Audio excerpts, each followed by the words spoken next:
من ساعة ما الرئيس أول حاجة أنا بدعم الرئيس في كل قراراته وبأيدها بشدة. أما بالنسبة للزند والعصابة اللي حواليه اللي كلهم خايفين إن ملفاتهم تنكشف، أنا بقول لهم أنتوا مهما تعملوا الغوغاء اللي أنتوا بتعملوها دي، وإن واحد هيقتلني وواحد مش، بطلوا هبل بقى وبطلوا تمثيل. الشعب فاق. واقول لكم انا يعتبر محسوبه على التيار العلماني، وانا جايه هنا ايد الرئيس مرسي لان هو رئيسي وانا اخترته ورغم ان انا كنت بايد حمدين صباحي، بس سبحان الله لما حمدين صباحي سقط فعلا القناع اللي كان على وشه كمان سقط معاه، وبان ان هم فعلا ناس كلهم عايزين يخربوا البلد، عايزين يخربوا مصر. بقول لهم ارحمونا بقى.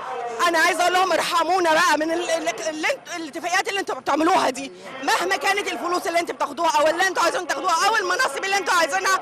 مصر اولى، مصر المفروض ما نخربش فيها، مصر بلدنا اللي احنا عايشين فيها. ارحموا مصر يا شله خونه. يعني بعض من نزلوا في الحقيقه اليوم يعترضون على هذه القرارات من بعض القوى التي تنتمي لمعسكر الثوره، يعني كانوا يطالبون بحق الشهيد ويطالبون أين المحاكمات. اليوم يعني نجد القرار مختلف منهم ويطالبون بالإبقاء على هذا النائب العام الذي عينه الرئيس الراحل الرئيس المخلوع حسني مبارك. دي عامة أصلا سياسة ناس فعلا عايزة تخرب البلد. أول حاجة هم اللي كانوا بيطالبوا بالقرارات دي، اشمعنى ما القرارات دلوقتي اتنفذت كلهم الشرعية؟ شرعية إيه؟ ما أنتوا كنتوا بتطالبوا بالشرعية الثورية، فين دلوقتي كلامكم عن الشرعية الثورية؟ بقى دلوقتي مرسي هو اللي بيخترق الشرعية. يا شيخ ارحمونا، بطلوا، بلاش تستخفوا بعقول المصريين فاقوا.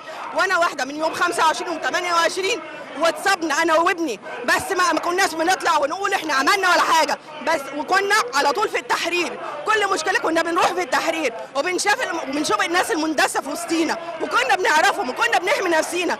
اما اللي بيحصل في التحرير دول كلهم شويه بلطجيه على مؤجرين، واحنا كلنا عارفاهم، لان للاسف انا عايشه في وسط الناس اللي هي بيقول على نفسهم ثورجيه دي فتره كبيره جدا، لكن للاسف كلهم لابسين قناع، كلهم ليهم مصالح شخصيه واهداف شخصيه، وربنا يرحم البلد منهم لان احنا تعبنا وقرفنا وحلوا عن سمع.